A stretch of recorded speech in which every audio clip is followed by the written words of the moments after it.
Good morning. I think we will start the session. Thanks all of you for good morning, first of all. Welcome to today's seminar on investing in climate resilient road for a better tomorrow. It's a privilege to be here with you, and I'm honored to serve as the moderator for this important session. As we gather today, we are reminded of the critical role that transport infrastructure plays in our societies. Roads are not just pathways connecting cities and regions. They are the keys that open and enable economic growth, social inclusion, and regional development. As head of Region 2 of Transport at AIIB, I've witnessed firsthand the pivotal role of transport infrastructure in driving economic growth and regional connectivity. We have committed to supporting the development of resilient and sustainable transport infrastructure across our member countries. On the other hand, an evolving climate crisis presents unprecedented challenges to the road sector, challenges that require our urgent attention and action. And this is especially the case here in Central Asia and Uzbekistan. At AIIB, our transport portfolio spans a diverse range of projects, from bridges and tunnels to highways and rural roads. We recognize that climate resilience is not a luxury, but a necessity. Extreme weather events, rising temperature, and shifting precipitation patterns are putting immense pressure on our road networks. Today's panel discussions seeks to chart a course toward a more resilient future for our road infrastructure. To build resilient road infrastructure, we need robust policies that prioritize climate resilience in infrastructure planning and investment.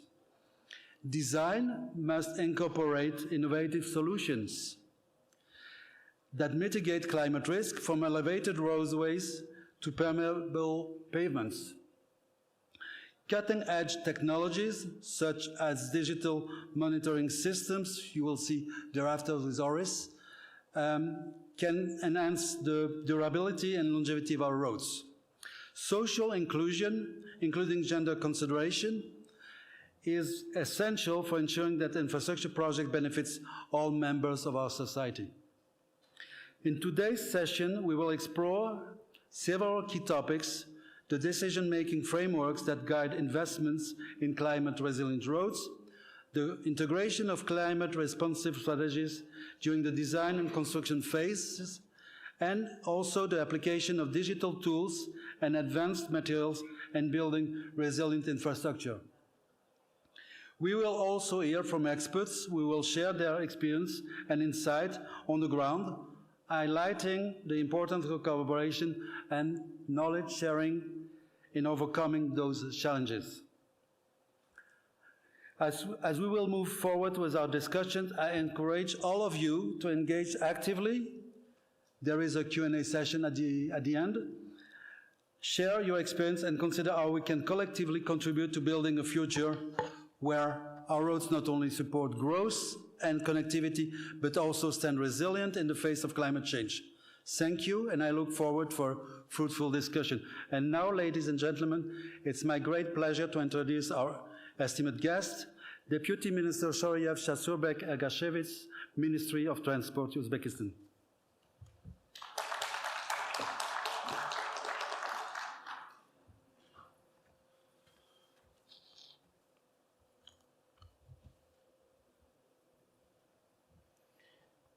Good morning, ladies and gentlemen, dear guests, dear colleagues, friends.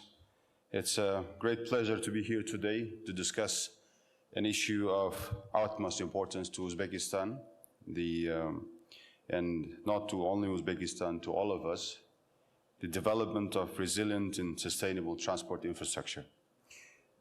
On behalf of the Ministry of Transport of the Republic of Uzbekistan, I welcome you all to the nation of transformation, and also would like to express my gratitude to the Asian Infrastructure Investment Bank for organizing this panel discussion and for their continued partnership with Uzbekistan in advancing our shared goals. Transport infrastructure is the backbone of any nation's economy, In Uzbekistan, our roads, railways, and airways do more than just connect cities and regions. They connect people to opportunities. They facilitate trade, enable access to essential services, support the livelihood of millions. For a landlocked country like ours, efficient and resilient transport infrastructure is not just a necessity, it's a lifeline. As Uzbekistan continues its journey towards economic development and modernization, transport sector remains central to our national strategy. Our country is undergoing significant transformations. Our population is growing, our cities are expanding, our neighbors are more connected than ever, and our economy is diversifying. To support this growth, we are investing heavily in upgrading our internal and external transport networks, ensuring that we meet the demands of the 21st century. However, we cannot ignore the threats of climate change. Uzbekistan, like many other nations, is already experiencing its adverse effects. Rising temperatures, changing precipitation patterns, extreme weather events pose a significant risk to our transport infrastructure. We must act decisively to build resilience into our roads, bridges, railways, airports, ensuring that they can withstand the challenges of a changing climate. Our collaboration with AIIB has been instrumental in accelerating our infrastructure development endeavors.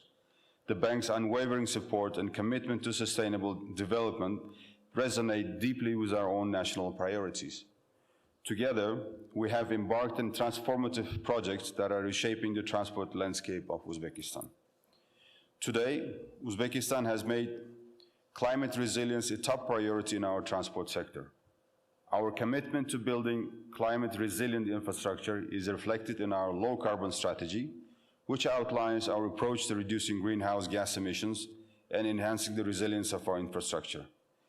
This strategy is not just about mitigating the effects of climate change, it's about adapting to them, ensuring that our roads, railways, and other transport assets can withstand challenges of climate change. A key component of our low-carbon strategy is the promotion of electric vehicles and trains. By encouraging the adaptation of EVs in trains, we aim to reduce our reliance on fossil fuels, lower emissions, and contribute to global efforts to combat climate change. But the transition to electrification also requires a robust and resilient transport infrastructure that can support this technology. This includes development of charging stations, electric lines, the integration of smart grid technologies, and adaptation of our road networks to accommodate the unique needs of electric transport. Our collaboration with AIIB is crucial in this regard, and AIIB expertise in climate resilience infrastructure development is invaluable as we navigate the complexity of building a transport sector that is both sustainable and adaptable. Together, we're exploring innovative solutions, adopting best practices, sharing knowledge to ensure that our investments are future-proof. In closing, I would like to emphasize that the development of resilient infrastructure is not just a technical challenge, it's a strategic imperative for Uzbekistan. As we look to the future, we must continue to invest in infrastructure that supports our economic growth, enhances our climate resilience, and contributes to a sustainable future for all. We value our partnership with AIIB, and I'd like to thank once again for our partnership and providing this platform to discuss these critical issues. I look forward to the discussions ahead, to our continued collaboration in building a resilient and sustainable transport in Uzbekistan. Thank you for your attention.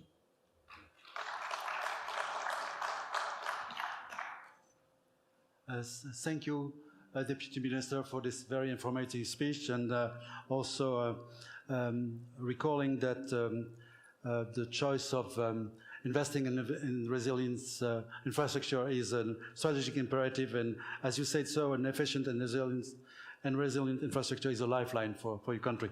And now it's my great pleasure to introduce our esteemed guest, Honorable Mari Kiviniemi, former Prime Minister of Finland, Chair of the Board of the University of Vaasa.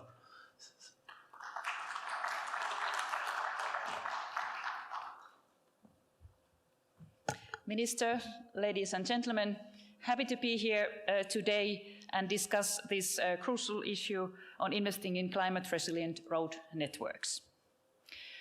A modern road network is fundamental to a society's economic and social functioning. It supports trade, employment, and access to essential services, thus promoting regional development and societal well-being. However, investing in roads presents challenges from a climate perspective. While roads are vital for development, their construction and use can negatively impact environmental sustainability. Furthermore, a completely carbon-neutral and fossil-free transport system is not yet fully possible. However, we are making good progress towards that goal, and it was great to hear the Minister's example of a project with AIIB here in Uzbekistan. Climate change further complicates road investments. Extreme weather events like floods and heat waves have become more frequent, damaging roads and increasing maintenance costs. Climate change also disrupts transportation, which leads to delays and accidents with significant economic and social repercussions. According to UN estimates, infrastructure damage related to climate change has increased 8-fold since 1970. My home country, Finland, is one of the countries where climate change doesn't affect to the same extent as it does in many developing countries. However, the impacts are felt and they are particularly evident during the winter.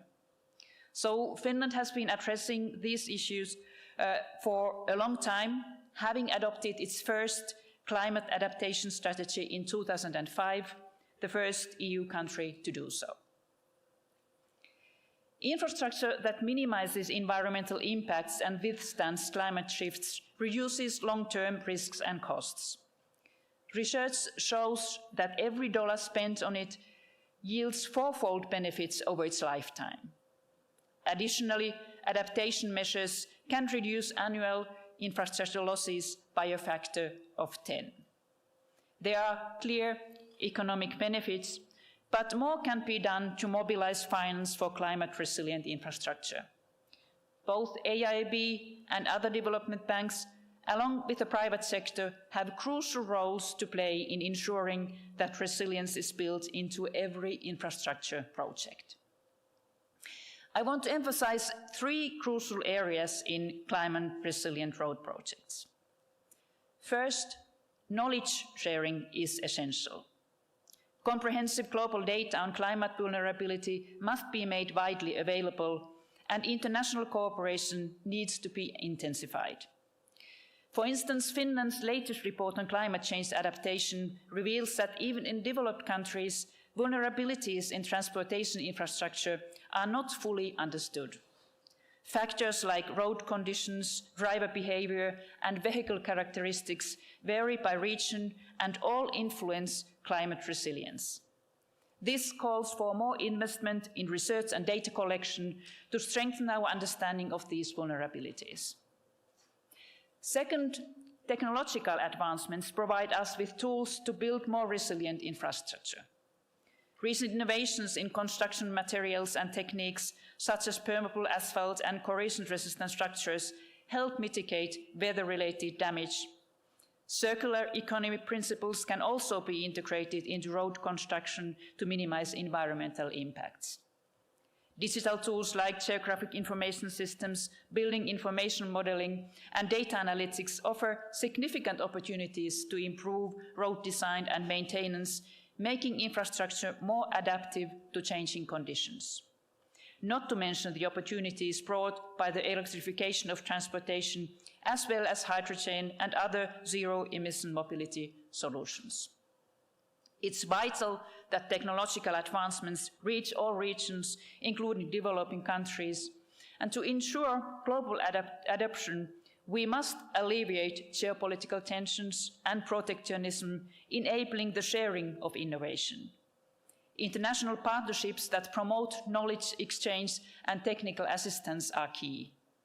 AIIB, other development banks, and the private sector must work together to make innovative solutions accessible, attracting private investment and broader participation in resilient infrastructure projects.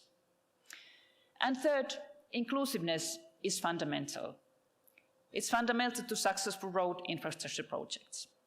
Infrastructure must not only be sustainable, but also inclusive, ensuring that it benefits all members of society, particularly the most vulnerable.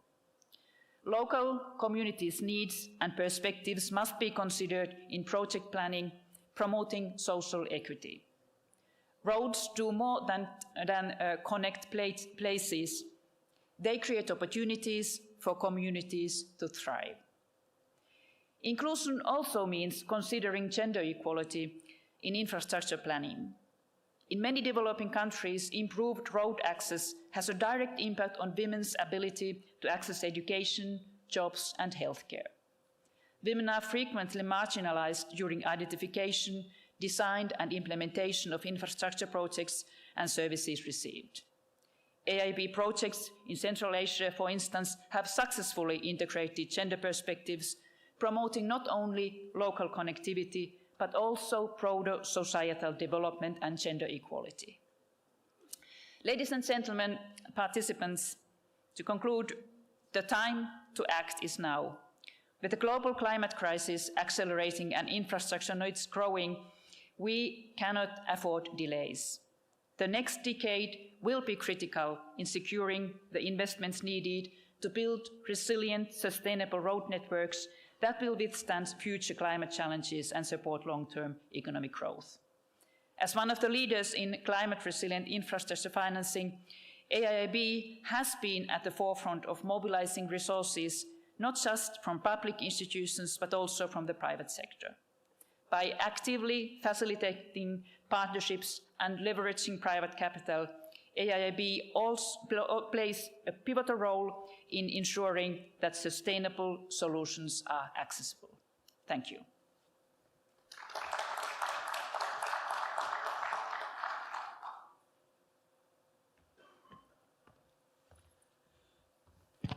Thank you very much, Mari Kivinemi, for this very informative speech and recalling how Finland was at the forefront of climate change 2005, let's imagine 20 years from now. And also recalling the three crucial areas, knowledge sharing, technological advancement, inclusiveness. And this is a very good introduction to our panelists who I'm going to introduce now because they are going to tackle those three areas. Our panelists, we have 4 panelists. Chairman Tursunov Shamshid Yusunovich, Committee for Road Uzbekistan. And then Anne Somera, Head of Business Development at Oris Material Intelligence Platform. And Shari Shakirova, Senior Environmental Specialist, Ministry of Transport, Tajikistan. And Runza Yu, Investment Officer, AIIB. Yes, please come in.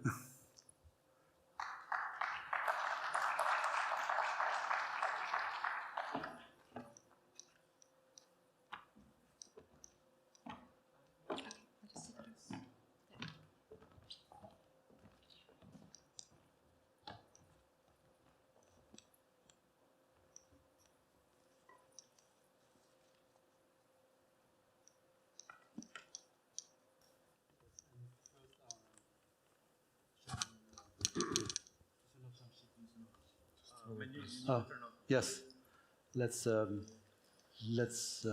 introduce Chairman Tursunov Shamshid Yusunovich, Committee for Road, Uzbekistan.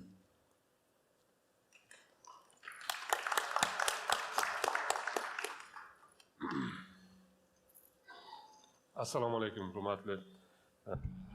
Good morning, dear participants of the conference. First of all, I would like to welcome you all in a beautiful city of Samarkand in the forum of AIIB on its annual meeting.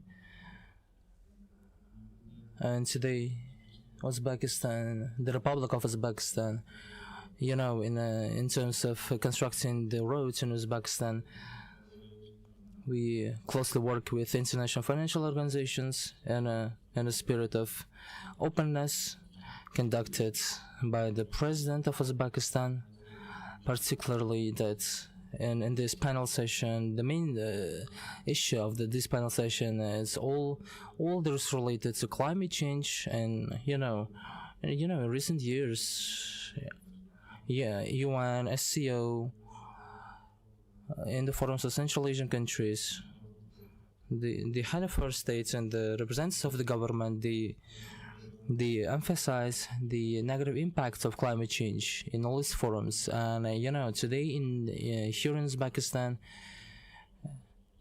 in our western borders, in the Karakalpakstan Republic and Navai, Bukhara, Khwarezm regions, the impact of climate change is acute, and we're witnessing it day by day.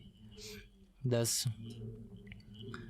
the infrastructure of roads and improving it, the importance of improving it is getting more and more significant.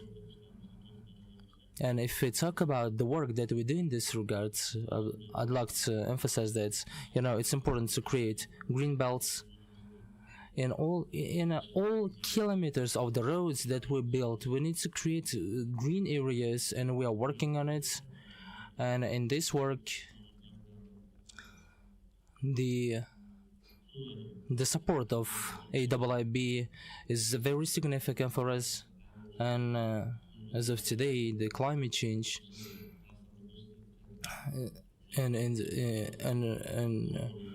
the Bukhara region, which is impacted the most by climate change, and in cooperation with AIIB, we started the construction of the roads for 78 kilometers of roads, and in the future we'll continue this activity towards the Khwarezm region and Karakalpakstan Republic.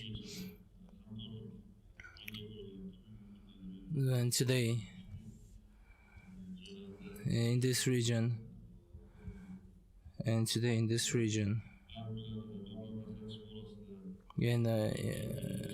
we have agreements with several banks on providing finances for this work. And in order to ensure the sustainability of roads in terms of climate change, we need to do three things. First, it's ensure the new innovative experiences and advances in this field. Second is building the green belts. Third is in order to decrease the impact of the floods, we need to construct and construct the infrastructure for securing the impacts of floods. And today we are closely working in these fields with AIIB, and we would like to invite the bank to work with us actually in this regard. And in Tashkent and Samarkand, we have on building new roads on the routes Tashkent-Samarkand, and by the end of this year, if we start the implementation of this project, then the rest of the country, it will be from Samarkand to Bukhara, to the west of the country. And in this regard, and I would like to invite the bank to work closely with us in order to make the monitoring of climate change and prevent this. It's very important to us to establish a cooperation and continue to work with international financial organizations. We are working today with them in creating new platforms, and we've held several talks and negotiations with several banks, and particularly with AIIB. And for example, in order to increase the resilience of the roads when in introducing the advanced technologies into this, it'll decrease on 20% the impact of climate change onto the roads infrastructure. I would like to say that in the eastern parts of the country, we now building and introducing the new methods, new intellectual methods, and have several achievements in this regard on building the roads in the eastern regions of the country. And I'd like to underscore another thing, that in public and private owned cooperation with several banks, we would like to invite the banks into this new initiative, and we have in plans several plans, and I believe that the banks and financial organizations will show the interest into this initiative, and I'd like to wish luck and fruitful cooperation in the future. Thank you.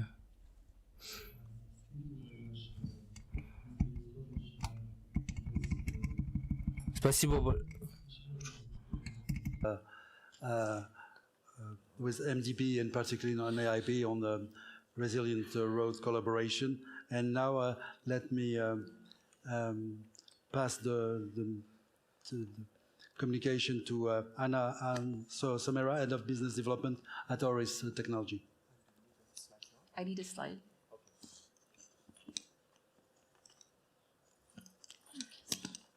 Ladies and gentlemen, distinguished colleagues, good morning. I'm delighted to be here today to share with you some insights as to how digitalization can support the enhancement of road resilience, especially in the context of Uzbekistan and the greater Central Asia region. So, just to give you a bit of background, I've spent much of my career working with designers, contractors, construction material suppliers, essentially helping them design and build smarter and more efficiently. And in all those occasions when we could have adopted low-carbon technologies or more circular solutions, interestingly, they always said the same thing to me in those times. We follow whatever is written in the specification. Allow me to repeat that. We follow whatever is written on the specification.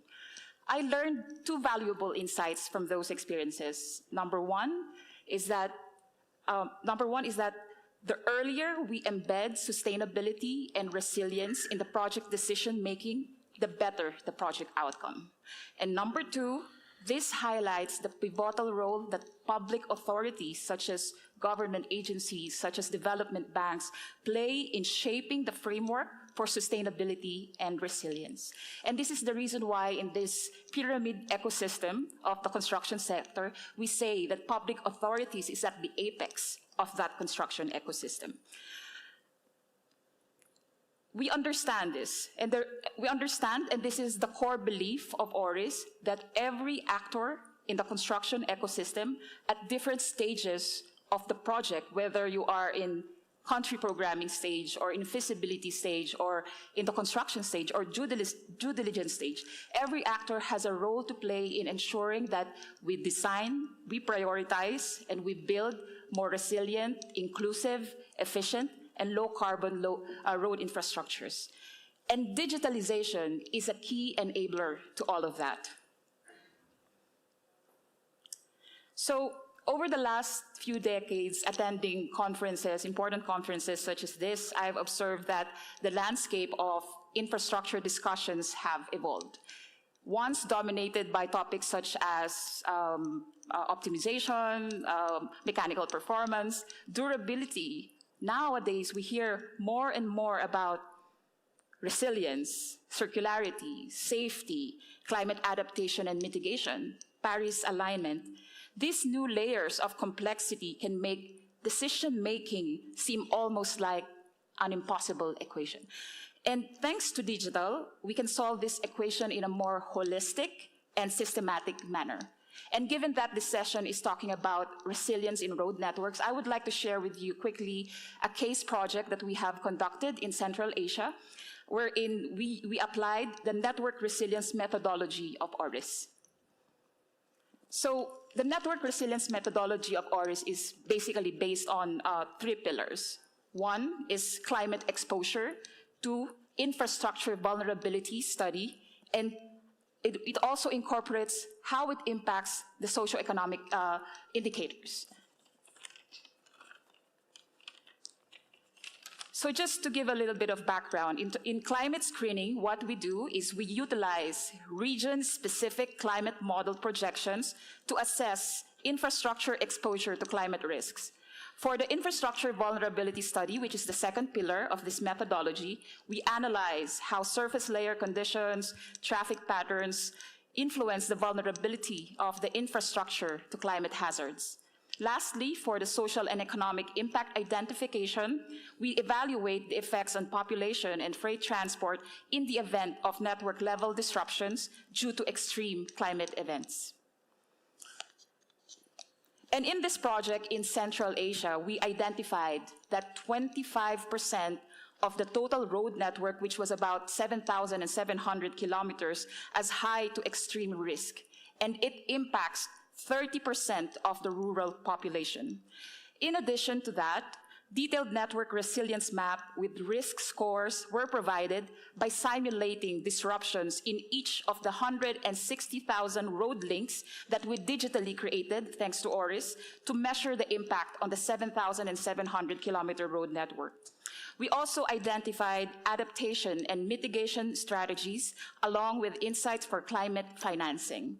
All this was made possible thanks with the use of artificial intelligence, machine learning, and data science with the expertise inside ORIS. In this project case, we demonstrated that the network resilience methodology can help our clients prioritize investments for more resilient road networks. This is especially crucial for countries with significant gaps between infrastructure needs and available funding. And thanks to digital, these assessments are done more efficiently and effectively versus traditional consulting.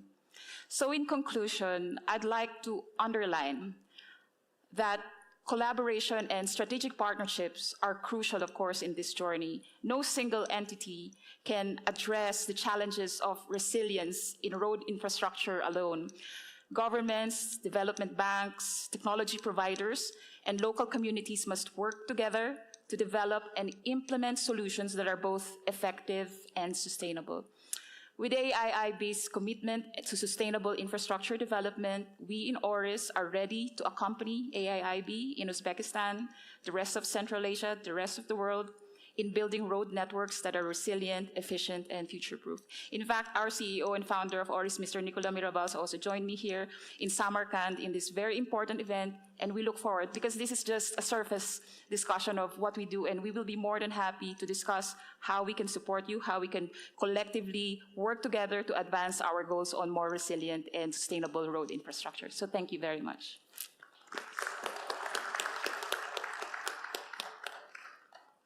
Thank you very much, Marianne, for showing us that technology is the key enabler, that your network resilience methodology showing that 25% of roads are under extreme events show us how crucial new approach are needed, and we don't want to do a business as usual. We need to build back better.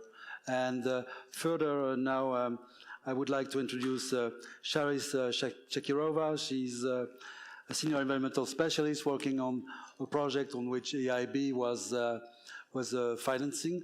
And she will discuss building beyond infrastructure by discussing the gender inclusivity initiative down in this project. Thank you. Floyd.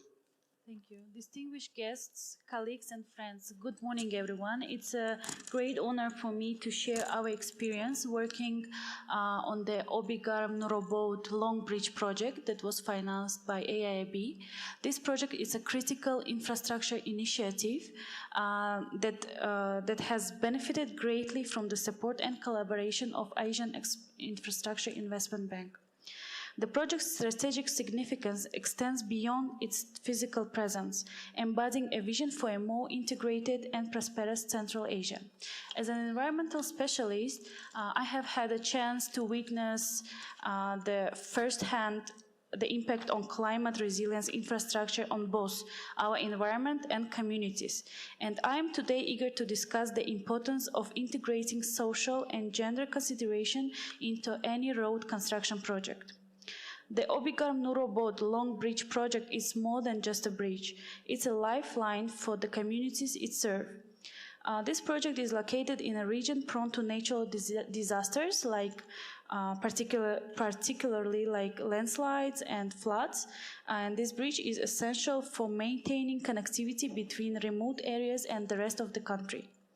However, building such infrastructure in a climate-vulnerable region presents numerous challenges. This is where our collaboration with AIIB has been instrumental. We have together integrated the climate-responsive design principles, ensuring the bridge can withstand the challenges of a changing climate. From robust materials to innovative engineering solutions, we are building for the future. But beyond the concrete and steel, the project is about people. The project is also about the people.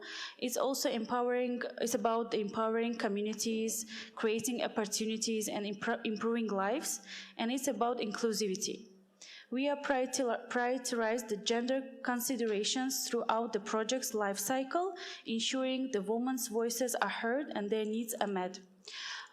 With the help of the AIIB's Project Preparation Special Fund, we had a chance to conduct the environmental and social impact assessment. And while this impact assessment, we also prepared a gender action plan.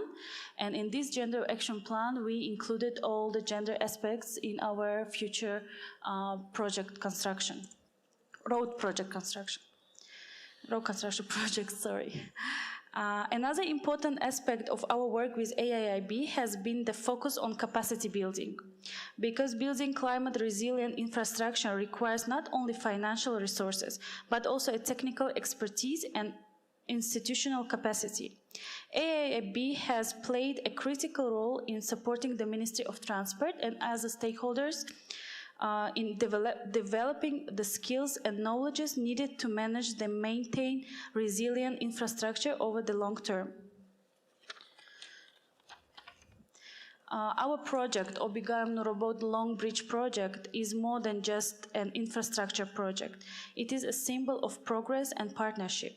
As we continue to face the challenges of climate change, it is essential that we adopt an inclusive approach to infrastructure development.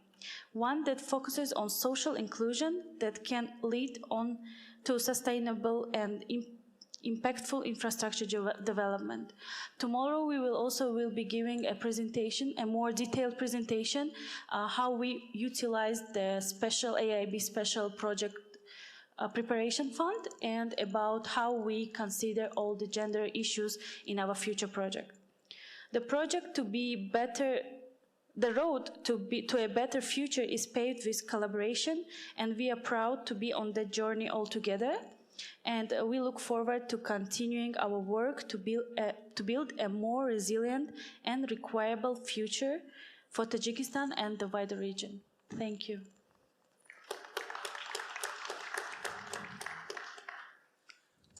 Thank you very much, Charis, for this very informative speech in our the collaboration between MDB, AIIB, and on a specific project can enhance the quality of the project, especially in ENS standards. Yes. So now it's my pleasure to introduce our Senior Investment Officer, Runze Yu, from our bank, and he has a extensive experience in the region, and particularly here in Uzbekistan. And he will discuss from the AIIB perspective the lesson learned, the challenges, the risks to road infrastructure requiring adaptable and resilient design. The floor is yours, Runze. Thank you. Thank you so much, Manu, and thank you for all the colleagues attending this very important session. I want to give our gratitude to all the panelists and our keynote speakers as this session was organized by Manu and myself. it was a great pleasure to bring everybody together to talk about a very important and crucial issue that carries a big significance in this geography of the world. So my name is Renze. As Manu mentioned, I've been working in Uzbekistan 5 years from 2019. So we first started from the A380 project in Bukhara region. And right now, as chairman mentioned, I also work on the local roads project in Kazakhstan and Horizon. Those are two places that are having big exposure of climate vulnerability. I do echo the insights from our keynote speakers as well as our panelists.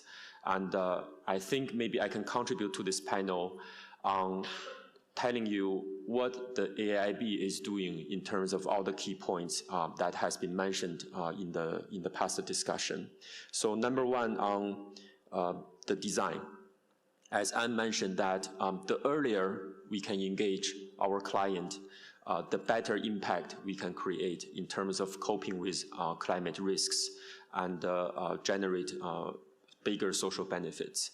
And I would like to say what I observed from Uzbekistan is that actually the specification, the national standards, have already incorporated a lot of climate considerations in their design. So for example, in Kazakhstan and Horizon, mainly the key risks is the flash flood, and then we need to have better drainage. We also need to look for better bitumen that could quickly disseminate the water if there is a flash flood. And also we need to have the proper size of the culvert and bridges to actually cope with those risks.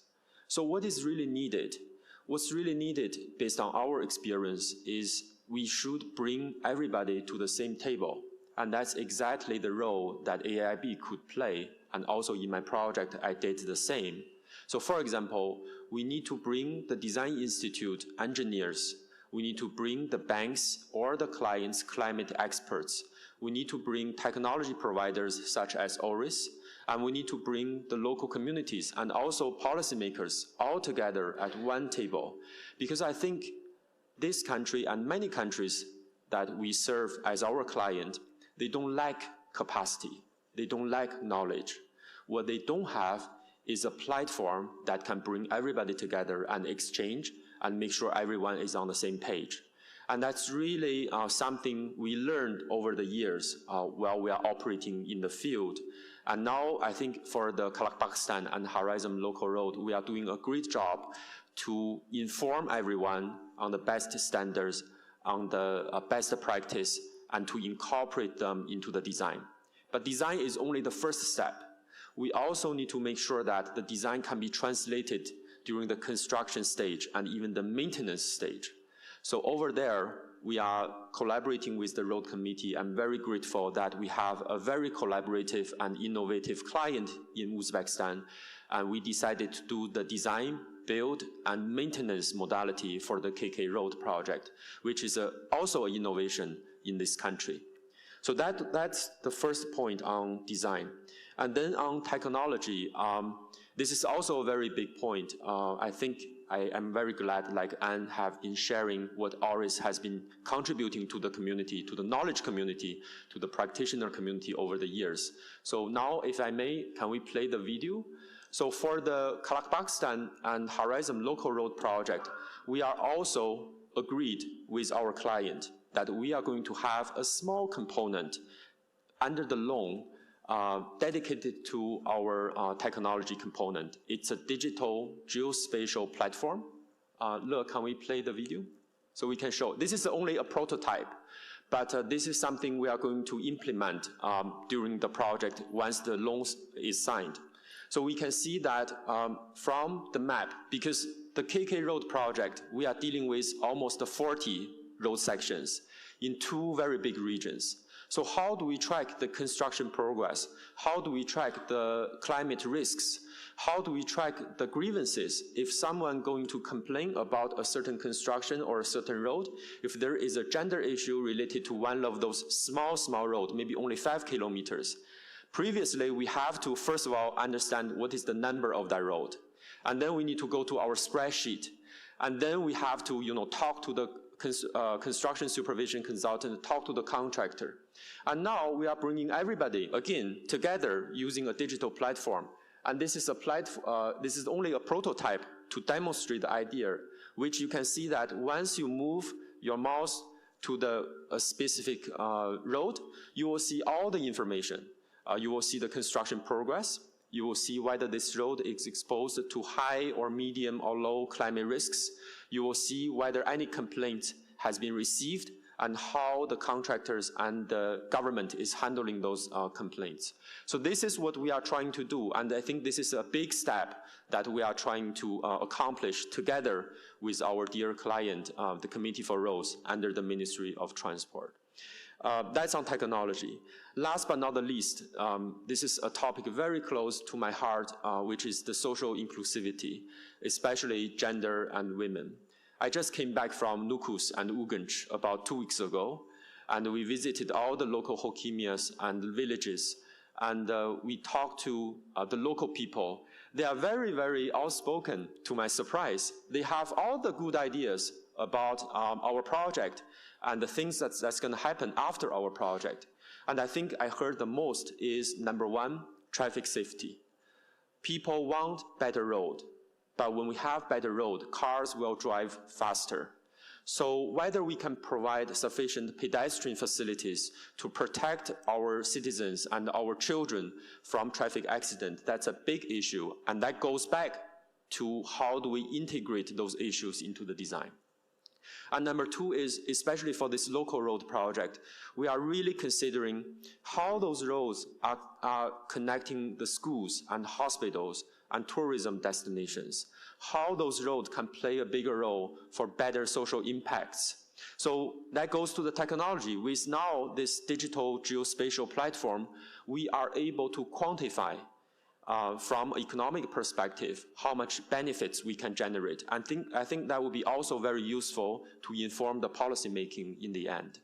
Also, right now, I think for most of the projects I'm doing, I will insist to have a small component for gender, for youth. So even for this Kalakbakstan and Horizon local road project, we do have a women empowerment and youth empowerment program. We are gonna use some of the loan proceeds to provide trainings on traffic safety, on climate change, to make sure that our project can have a broader outreach and can really benefit the local people. I very much look forward to continue my journey in this great country. After 5 years, I think personally, I'm also deeply attached to Uzbekistan. When I travel on the road, I feel like as a Chinese, my ancestor has been communicating with Uzbekistan. And today, I'm also contributing to the growth and development of this great country. I feel very honored and pleasure. Thank you so much. Thank you very much, Runze, for talking about your own experience. 5 years is a lot, and I'm sure you have seen considerable progress in how we prepare projects and how we include transversal issues as gender or safety into our project. And the digital spatial platform is an example how we try to insert technology-based elements in all our projects. That's the AIIB view. And it goes according also to what Chairman Tursunov Jamshid Yunusovich said about innovation, grid belt and flood protection. And Chairman, can I ask you, what are two of the major challenges and opportunities facing Uzbekistan in terms of building and maintaining climate-resilient road infrastructure in the future? What are the two major challenges and opportunities?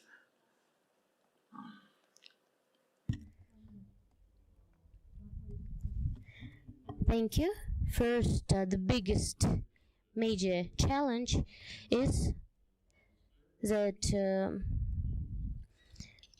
we plan to enlarge the roads, improve the infrastructure, and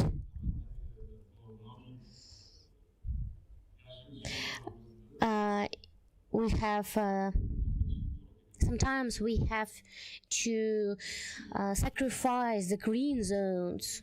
Let's say the roads that have been constructed 40, 50 years ago, they are usually around them there are green zones, trees, but now we understand that there are more traffic jam, more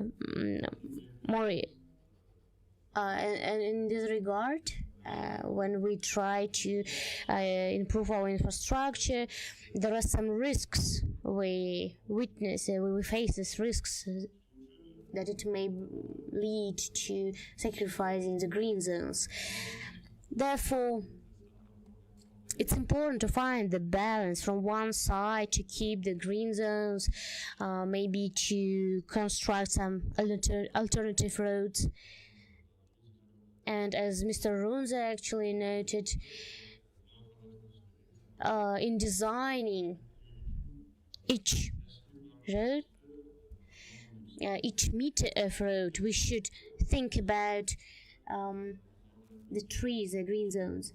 Another challenge is the floods.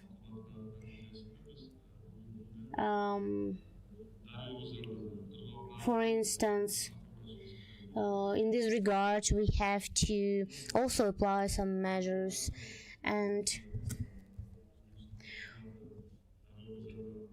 the government of the Republic of Uzbekistan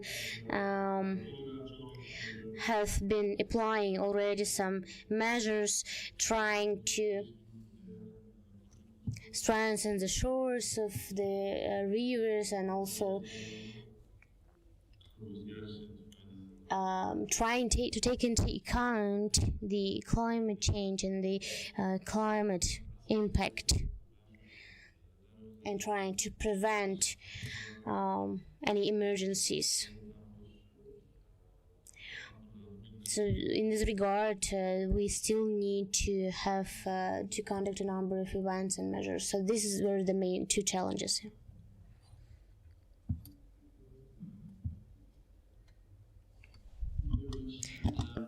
Further question, I think more for Runze.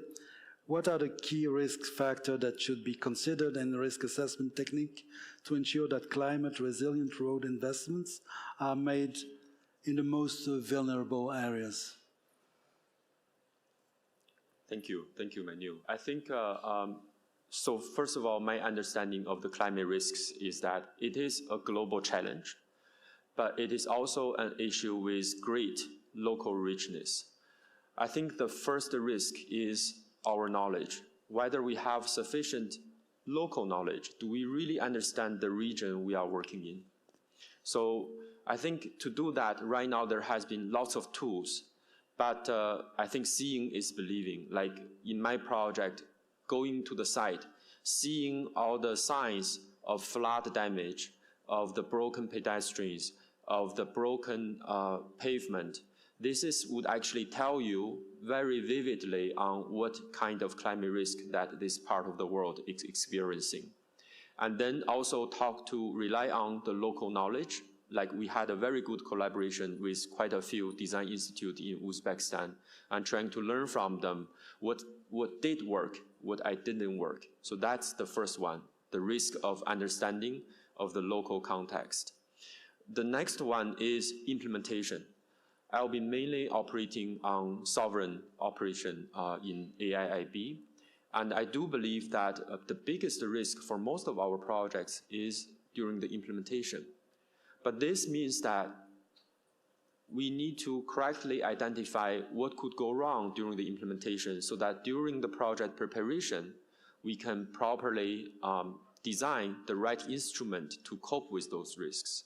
Taking that design-build modality, for example, again, that, for example, for A380, we have a very simple intervention. It's a simple stretch of 78 kilometers international highway. So we do the traditional way for procurement.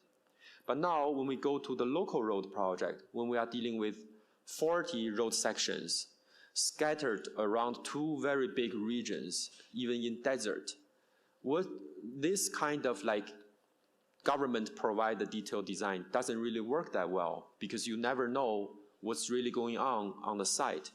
So we promote this design-build modality to shift the design risks from the government to the contractor, and also give the contractor the freedom and flexibility and the space for innovation to deal with that specific maybe 7 kilometers of road. So this is also trying to mitigate the implementation risks, because otherwise, when you give the design to the contractor go to the site and they find there's discrepancy, they file a variation order, usually it will take several months to complete that process. So that would also slow down our implementation. I think number 3 is whether we are partnering enough. I still want to go back to Anne's point on strategic partnership. Like, I think, again, MDB is really playing the role of joining forces of different stakeholders in all of our projects. And to this, I think, taking this annual meeting, for example, we have all the peer MDBs coming together. We have government coming to our panels. I think this is already showing a very good example that how we can have a joint effort to cope with those risks. Thank you. Thank you. And now I have another question, and I think for Anne. What are the most recent projects and learning from ORIS that can be adapted and applied in this wider region, Central Asia, Uzbekistan, Tajikistan, and the other? Yeah, I think I'd like to go back to that project case study that I shared earlier, wherein we conducted a road network resilience assessment for, I think it's about 7,700 kilometers of road network. So for that project, we were able to identify not just the risk exposures in terms of quantification, as I mentioned earlier, like 25% high to extreme, impacting 30% of the population. But we also were able to generate network resilience maps, which decision makers can use to identify critical road sections which are most likely to be impacted by extreme climate events. So in the context of, for example, budgeting season, it can be used for prioritization. Like this road should be prioritized in the next season because these are the ones which would be impacted in terms of climate risks. So on the other hand, other things that we did in that project is we identified adaptation and mitigation measures with the identified climate exposure. So in that case, I think freeze-thaw cycles were at around 74%, precipitation at 42%, high to extreme. Flooding was at around 30.5%. So as you mentioned earlier, like culverts redimensioning, sub-base strengthening, use of rigid pavements, for example. We also looked at alternative pavement designs that we can use for mitigation, like low carbon materials. But what we realized, because we conducted this project already on a due diligence stage, when a feasibility study is already predefined, some specifications already is there. So what we realized is doing it on due diligence is good, but it can be better.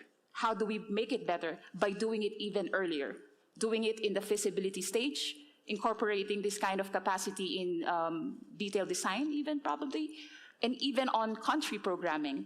So we think that incorporating this additional capacity, as you said, Runze, you said each project is unique, and this is also at the heart of what we do in ORIS, in understanding the uniqueness of the project, its project environment, incorporating that in a digital platform, which should enable each of the decision makers at different stages of the project to make the right decisions for their project, because every project is different. So yeah, thank you. Yes, thank you very much, Marianne. And also a question maybe I will ask to you and after to Charis, the same question.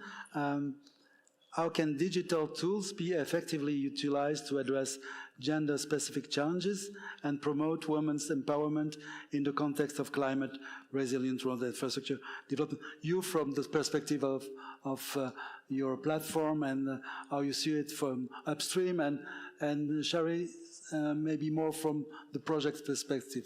Right. Yeah, I think digital tools can be leveraged to ensure inclusive data collection, I think, especially on the specification stage, to enhance women's participation in decision-making, to improve safety, provide employment, and entrepreneurial opportunities. Like in the case project that we presented earlier, in the social and economic impact assessment, we actually did there, like just what you shared on geospatial, the initiatives. We mapped the different public facilities around the network. So we were able to identify, for example, potential challenges when disruptions happen, how it impacts the population, also counting the rural population there. And maybe it's also good to share that one initiative that we do in Oris, we have a partnership with UNIDO, wherein through digitalization as an additional capacity, in this case, we are piloting it in the Ivory Coast, wherein we are helping optimize major road networks, and those optimization savings can be used to build more rural roads, and rural roads essentially will help also on the gender, especially women in those areas. So thank you. What's your view on this? Thank you. So first of all, of course, we need to assess what are the women's needs in that particular area. For example, in Nurobot area, when we were doing the environmental and social impact assessment, we had a lot of communications, a lot of meetings with the local women, local communities, and they expressed their needs.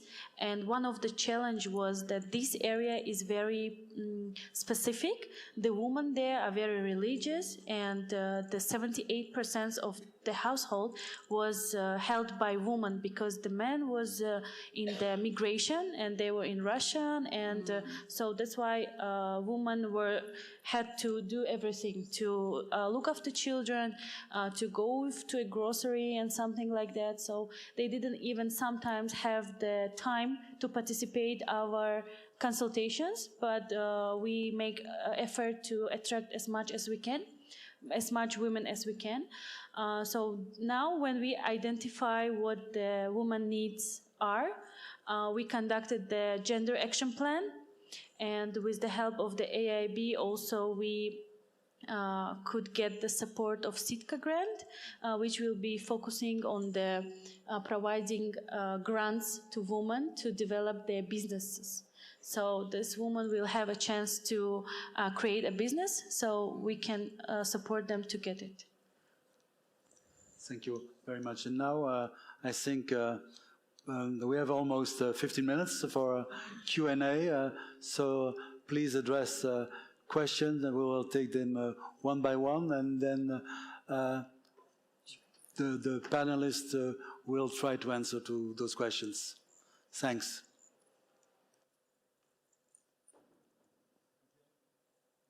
Anybody wanting? Oh, yes, there.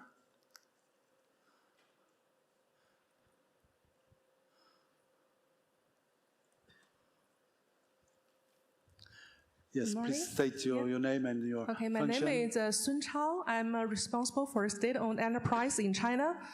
I have a question to the panelists, especially for the host, a speaker from Uzbekistan. We are one of the organizations behind the China's Belt and Road Initiative.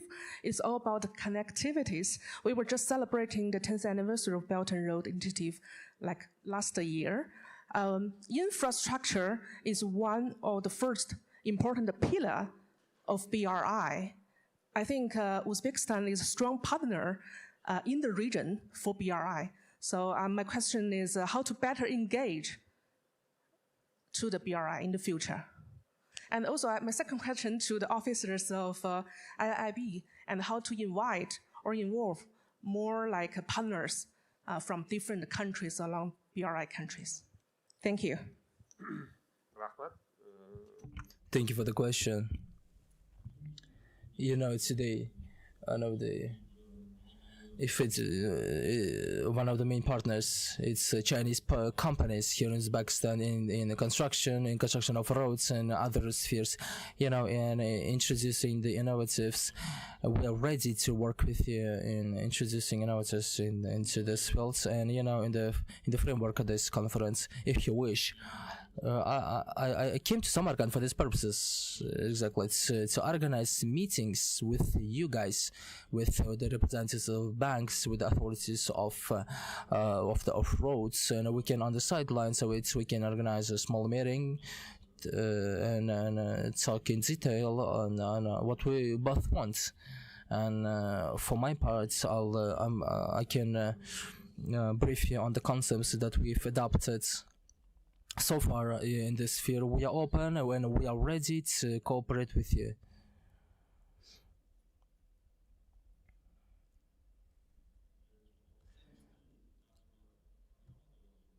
I believe she hasn't heard me. Was she listening to interpretation?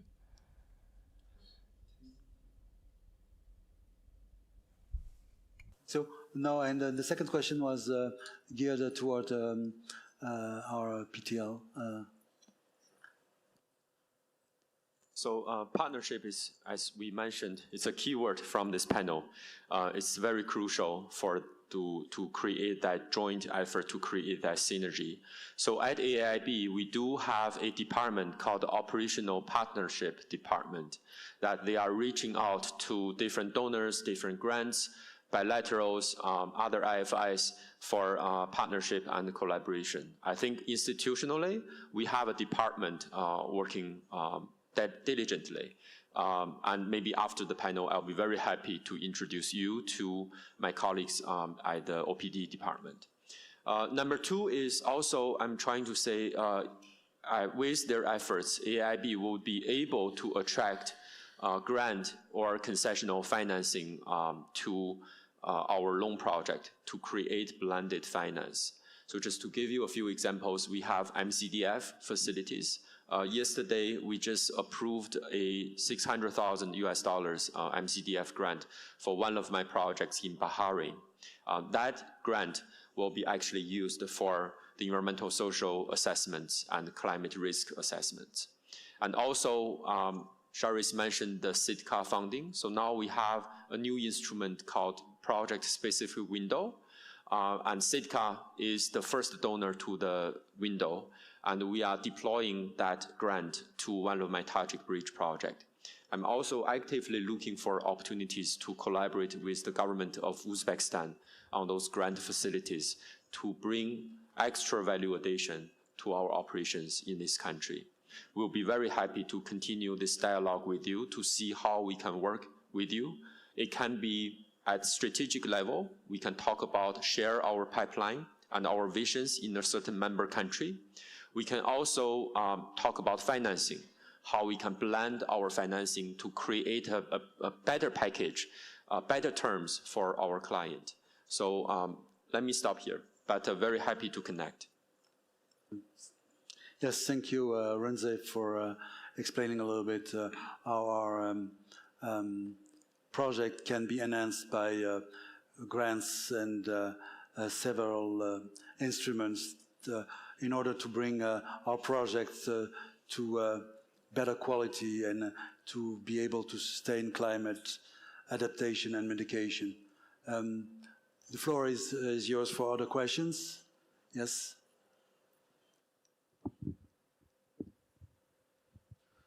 Good morning. My name is Andrew Kinlock. I advise on infrastructure finance. This is all sovereign lending, isn't it? Yes, most, but we also do NSBF, non-sovereign. My question is there scope to introduce private sector investors, run a PPP program, and if so, how would traffic risk be addressed? Yes, I think, Renze, you can take over? Sure. As we know that in this country, there has been two projects used to be under discussion under PPP arrangement, which is Tashkent to Samarkand and Tashkent to Andijan, I believe. AIIB didn't participate in the feasibility study, but we have some very basic understanding. I think in most of the countries, our member countries, availability payment is still needed to address the traffic risks. That's number one. So my reflection on this one is, let's talk about toll road project first, because transport is a very big area. Let's focus on toll road. I think the government needs to really think about whether PPP is their best option, because in many cases, PPP might be indicating a higher cost for public financing. So my question here is that if the government is able to access concessional financing, for example, from donors or MDBs, would PPP still be a reasonable solution in many of our member countries, right? It sounds very good. The model looks beautiful on the paper, but in the end, we have to think about from a public financing perspective. Many of our member countries are very rigorous on their foreign debt. So that's number one. But coming back to the broader private sector mobilization point of view, I would like to pinpoint a few areas we are actively looking at to mobilize private capital. I think number one is logistics. After the geopolitical tension in Russia-Ukraine, we've seen that a few existing international corridors are reviving and prospering. Logistics needs and trucking volumes are increasing very rapidly, both for road and rail. And that's where we see bigger opportunities that we can mobilize private capital and collaborate with private sector. That's number one. Number two is, I think, Deputy Minister talks about the mobility electrification trend. This is going very big right now in Central Asia. However, to our knowledge, for example, the charging infrastructure is not really provided by the public sector at this moment. It's mainly by the private sector. So what can we do over there? That also requires a careful study. So once again, let me come back to this collaboration point of view that I think annual meeting provide us a good opportunity to talk to all the stakeholders and to really think about what kind of role AIIB could play and how we can create that platform to bring the stakeholder together. Thank you so much. Thank you, Rudze, for this answer. Any other questions in the... Manu, maybe we invite the Deputy Minister to speak, because maybe he has some insights as well on this. I think it's a very good idea, yes. On this private... can we give the mic to the Deputy Minister? Here, on the front row. Yeah, please. On how we can find the opportunities for private sector.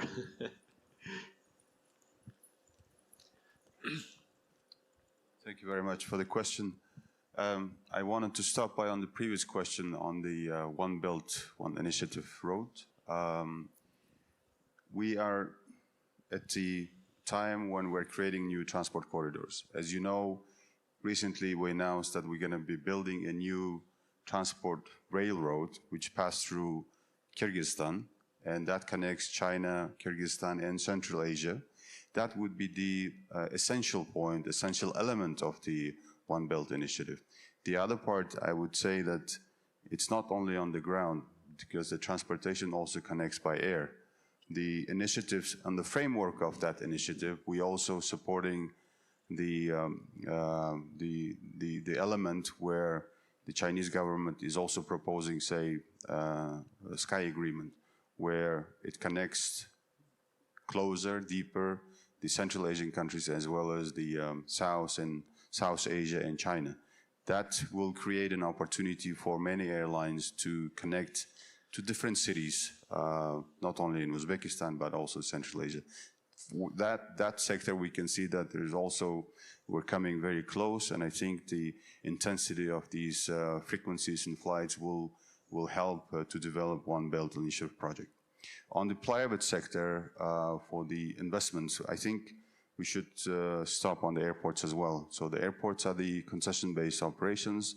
We have been choosing many private sectors based on the Swiss challenges as well as on the best offers, also on the tender processes where private equity is very much welcome, specifically for those who have better experience. They have remarkable projects, outstanding projects outside Uzbekistan, all over the world, because the traffic for the tourist, for example, we have seen the growth rate of 26 to 30% each year.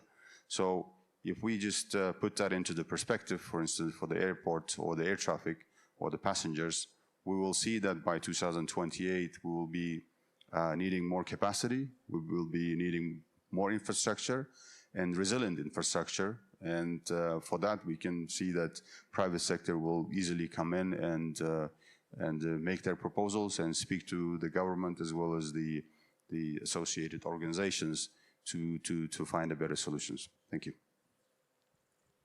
Thank you very much, Deputy Minister. We take the last questions, and after, I'm afraid we are at the close.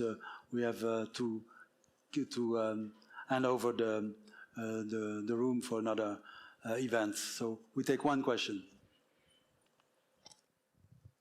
Assalamu alaikum. Газета узнать. My name is Bakhadar Abdullahi. I'm from newspaper. My question is to Jamshid Yunus. So each one would be happy if other panelists would answer as well.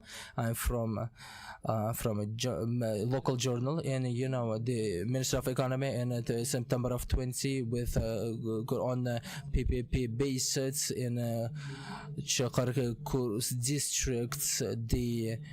They reconstructed the roads with cement, and do you think if the roads made on budget, on a state budget, will they be effective, or the roads constructed by private companies will be more effective? What do you think?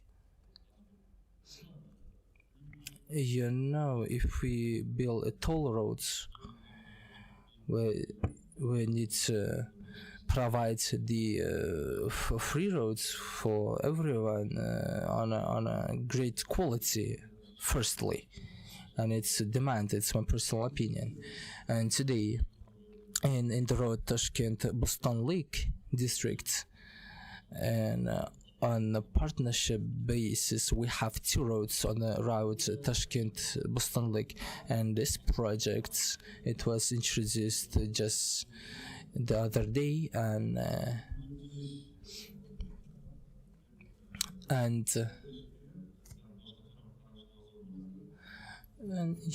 it should be said differently, not me talking about not emphasizing the financial aspects, but we can prioritize or emphasize other aspects. With Turkey, we attach the water activities in order to solve the issues of the population. And from example, Turkey, we conduct a project where we address the issue of traffic jam, and with Chinese company in routes Tashkent-Bostanlik and Tashkent-Chirchik, Chinese company provided a project to construct the route Tashkent-Chirchik, and the other day.